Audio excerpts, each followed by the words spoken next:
Află cât de prost ești. Să jucăm un joc. Dacă ridici 4 degete sau mai multe, ești destul de aerian. Începem? Ridică un deget dacă vreodată ai aruncat lingura la gunoi în loc să o pui pe capacul iaurtului. Ridică un deget dacă vreodată te-ai necat cu apă în timp ce beai.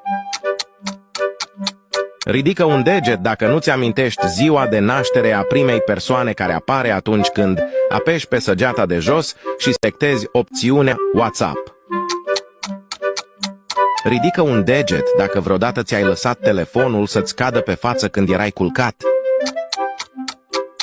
Ridică un deget dacă vreodată ai încercat să te întorci la somn pentru a continua povestea unui vis.